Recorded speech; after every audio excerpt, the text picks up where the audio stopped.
कारक सध्याची 2 महिन्यातली प्रगती आहे. मी गेल्या 2 महिन्यातला आढावा घेते सगळ्याच जिल्हा प्रमुखांकडून.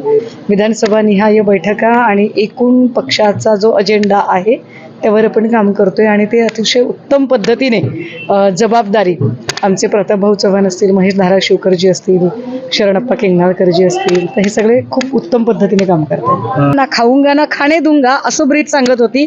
त्या भाजपाचे मंत्री कसं टक्केवारीचं राजकारण करतायत हे भाजपच्याच लोकांकडून स्पष्ट होतंय. मला कधी कधी असं वाटतं की हे सोलापूरमध्ये आल्यावर माझ्या हाताशी नेमकं लागावं की भाजपच्या महामंत्र्यांनी प्रसारित केलेली ऑडिओ ती माझ्या हाताशी लागावी. याचा अर्थ सोलापूर भाजपामध्ये जयकुमार गोरेंच्या बद्दल किती असंतोष आहे. दौऱ्यावरती आहात, संपर्क प्रमुख म्हणून बैठका देखील विधानसभा आणि आयोजित केल्या. कार्यकर्त्यांमध्ये मागच्या काही दिवसांमध्ये नाराजी देखील पाहायला मिळाली खांडेपालाच नंतर. काय नेमक्या चर्चा होत आहे त्याचं काय? हे चालत असतं थोडंफार. काय असतं की एका रुळावरून दुसऱ्या रुळावर रेल्वे जात असेल तर तिचं सुद्धा थोडासा खडखडाट होतो. तसंच छोटासा खडखडाट होणं स्वाभाविक आहे. परंतु ओव्हरऑल जर सगळं बघितलं तर मला असं वाटतं की खूप कारक सध्याची 2 महिन्यातली प्रगती आहे. मी गेल्या 2 महिन्यातला आढावा घेते सगळ्याच जिल्हा प्रमुखांकडून.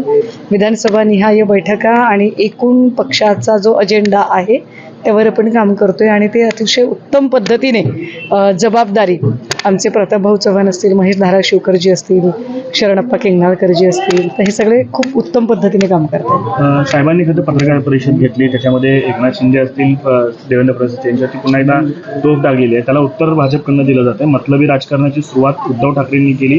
मुख्यमंत्री पदासाठी 19 मध्ये काँग्रेसच्या मांडीला लावून बसल्याचं नवनाथ बनवलं. जाऊ द्या, एवढ्या चिल्लर त्याच्यावर बोलू नये आपण.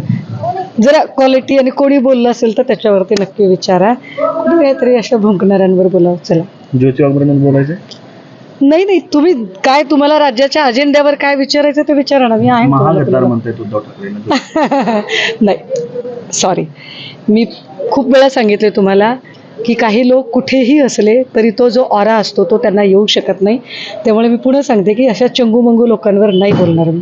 ते खरं तर जेनजींचं जे आंदोलन झालं त्यानंतर सरसंघचालक असतील किंवा पंतप्रधान नरेंद्र मोदी असतील हे सातत्यानं जेनजीशी संवाद साधण्याचे प्रयत्न आता करतायत. मध्यंतरी सरसंघचालकांची मुलाखत झाली, आज मोदीजी IITN विद्यार्थ्यांशी संवाद साधतायत. नाही, मला असं वाटतंय की भाजपने ठरवून घेतलं पाहिजे की तुम्ही नेमके खरे कोणते आहात. कारण एकीकडे भाजपच्या काही टॅटोधारी भक्तिनी ज्या आहेत, त्या चित्रविचित्र ज्या किंचाळणाऱ्या, त्या जेनजीच्या आंदोलनाला फॉरेन फंडिंग होतं, जेनझीवाले कसे आतंकी वगैरे आहेत याचे डोस पाजळत राहतात. कित्येक भाजपाचे मंत्री आहेत, नेते आहेत जे जेनझीला अत्यंत वाईट पद्धतीने बोलत आहेत. आणि नेमकं त्याच वेळेला दुसरीकडे मात्र राष्ट्रीय स्वयंसेवक संघाचे सरसंघ संचालक मात्र जेनझीच्या मताशी मी सहमत आहे असं म्हणत आहे. मला सरसंघ संचालक मोहन भागवतजी यांनी जे म्हणणं मांडलं की जेनजीच्या मताशी मी सहमत आहे, हे माझ्यासाठी अत्यंत महत्त्वाचं आहे. कारण जेनजीने जे मत मांडले ते मत या देशाच्या पंतप्रधानांबद्दल मांडले आणि पंतप्रधान मोदी यांनी राजीनामा दिला पाहिजे. पंतप्रधान मोदी आंदोलन हाताळू शकत नाहीत. पंतप्रधान मोदी गेली 2 आठवडे संसदेचं अधिवेशन असतानाही या राज्याचे गृहमंत्री किंवा या राज्याचे पंतप्रधान हे लोकांना आपल्या घरी बोलवून भेटतायत, पण पत्रकारांना सामोरे जाऊन ते बोलत नाहीयेत.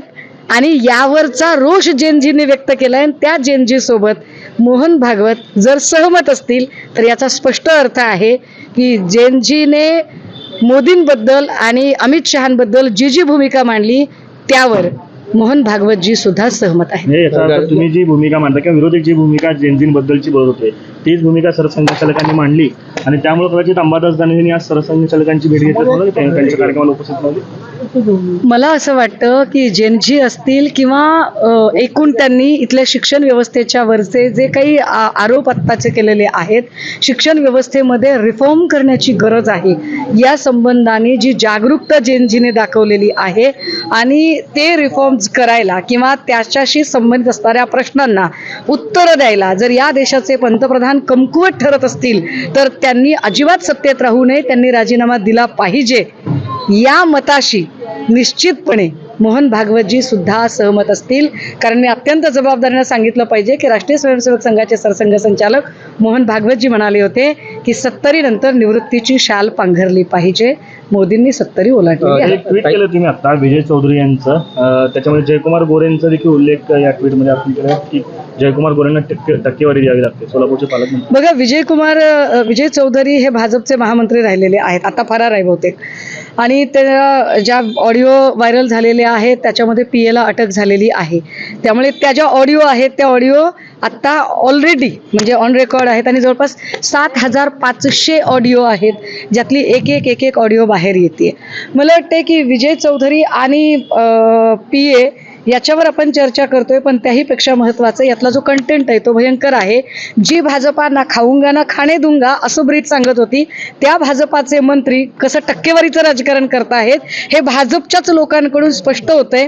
मला कधी कधी असं वाटतं की हे सोलापूरमध्ये आल्यावर माझ्या हाताशी नेमकं लागावं की भाजपच्या महामंत्र्यांनी प्रसारित केलेली ऑडिओ ती माझ्या हाताशी लागावी. याचा अर्थ सोलापूर भाजपामध्ये जयकुमार गोरेंच्या बद्दल किती असंतोष आहे हे स्पष्ट दिसत आहे. ताई, कुठेतरी मनोज जरांगे पाटील आज पश्चिम महाराष्ट्र दौऱ्यावर सुरू केलेले आहे. त्यांचं असं म्हणणं आहे की जे कुणबी दाखले होते ते रद्द करण्याचं काम बावनकुळे करत आहे. त्याच्यावरून त्यांनी शिंदे साहेब असतील किंवा फडणवीस साहेब, मी कालही त्याच्यावर बोलले की शिंदेंना मराठा मॅन होण्याची घाई लागली आणि त्यांनी मराठा मॅन होण्याची घाईच्या नादामध्ये अत्यंत घाई गडबडीमध्ये फार अभ्यास न करता किंवा ज्याला एक काय म्हणता येईल एक सॉलिड आणि व्हॅलिड डॉक्युमेंट जे बनवून असतं ते सॉलिड आणि व्हॅलिड डॉक्युमेंट केलं नाही. तर दुसरीकडे शिंदेंना मराठा मॅन म्हणून एस्टॅब्लिश होऊ द्यायचं नाही, किंबहुना मराठा आणि ओबीसीतला वाद कायम चिघळतच राहिला पाहिजे, त्यातच आपलं भलं आहे, फोडा आणि राज्य करा ह्या नीतीसाठी जाणीवपूर्वक फडणवीसांनी केलेली चाल. पण शिंदे आणि फडणवीसांच्या कुरघोडीच्या राजकारणात इथल्या सर्वसामान्य मराठ्यांचं मात्र नुकसान होत आहे. त्यामुळे सत्ताधाऱ्यांमधला कलगीतुरा त्यांना काय रंगवायचा आहे तो त्यांनी रंगू द्यावा. शिंदे आणि फडणवीसांनी एकमेकांवर कुरघोड्यांचं राजकारण खुशाल करावं, पण या कुरघोड्यांमध्ये त्यांनी सर्वसामान्य मराठ्यांचा बळी घेऊ नये ही मात्र आमची अपेक्षा. खरं तर तुम्ही सोलापूरला आलेला आहात. संजय राऊत आणि जयकुमार गोरे यांच्यात मध्यंतरी काही वाद सुरू होते आणि त्यानंतर तुम्ही सोलापूरला येता आणि तीच क्लिप तुमच्या ऑडिओ क्लिपमध्ये लागली. तुम्ही आता बिटवीन द लाईन सांगण्याचा प्रयत्न देखील केला. एकदा उलगडून सांगता काय नेमकं? नाही, मी परत एकदा आपल्याला उलगडून सांगते, असे खूप भाजपाचे लोक आहेत, सोलापूर भाजपामधले आहेत, महाराष्ट्र भाजपातले आहेत की ज्यांच्या मनात एक प्रचंड रोष आहे, राग आहे, एक अस्वस्थता आहे. जुने विरुद्ध नवे हा जो संघर्ष सध्या भाजपामध्ये चालू आहे, कारण नवे येऊन आयत्या पिठावर रेगोट्या ओढत आहेत आणि जुन्यांना मात्र त्यांच्या तोंडाला पाणी पुसण्याचा प्रकार होतोय. त्यातच ज्या पद्धतीने जयकुमार गोरेंनी सोलापूरमध्ये एकूण कार्यपद्धती अवलंबिली आहे की सगळं मीच खाईल, ते काय म्हणतात सोलापूरच्या भाषेत, मुसरं सुद्धा देणार नाही, हे जे आहे हे अत्यंत वाईट आहे. आणि त्यामुळे जयकुमार गोरेंच्या विरोधात एक पक्षांतर्गत मोठा असंतोष आहे. अशातल्याच काहींनी काही ऑडिओ काही डॉक्युमेंट, मी उद्या त्याच्यावर बोलेन, उद्याच्या पत्रकार परिषदेत मी बैजवार त्याच्यावर बोलेन की अशा अनेक गोष्टी ते आमच्यापर्यंत पोचवतात. त्यांना वाटते की कोणीतरी त्यांचं दुःख, ते जे सनातन दुःख आहे ते कोणीतरी वाटून घेतलं पाहिजे. मी फक्त तुमच्यापर्यंत ऑडिओ पोहोचवण्याचं काम केलंय, परंतु जयकुमार गोरे आणि जयकुमार गोरेंचे बंधू किंवा एकूण त्यांची जी टीम आहे ही भाजपमधल्या इतर लोकांना अजिबात त्या सत्तेचा आस्वादच घेऊ देत नाहीये. आणि हे सोलापूर भाजपाचं दुःख आहे की एक सोलापूरच्या बाहेरचा कोणीतरी येतोय आणि तो सोलापूरकरांवर राज्य करतोय. ताई, संजय राऊत आणि जयकुमार गोरेंचा जो वाद चालू होता त्यावर तुम्ही एक प्रतिक्रिया दिलेला होता की त्या ठिकाणी कुणाला डॉक्टरेट काय मिळाले, काय सर्वत्र ट्रेंड त्यावर नाही, मला माहित नव्हतं की गोरेंचं नाव एवढं ट्रेंडिंगमध्ये का चाललंय. मला असं वाटलं की गोरेंच्यासाठी कोणीतरी फार मोठी काहीतरी पदवी बहाल केली आहे का काय चाललंय. मग नंतर मला कळलं की ती पदवी काय होती काय नाही ते.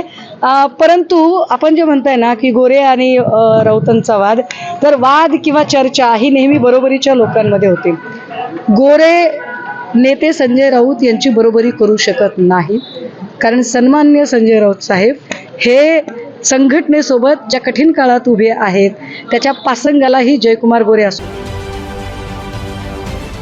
महाराष्ट्रातील सर्व बातम्यांचे विश्वासार्ह व्यासपीठ, सकाळच्या सर्व सोशल मीडिया प्लॅटफॉर्मला लाईक, फॉलो आणि सबस्क्राईब करा. तसंच सर्व नोटिफिकेशनसाठी बेल आयकॉन प्रेस करायला विसरू नका.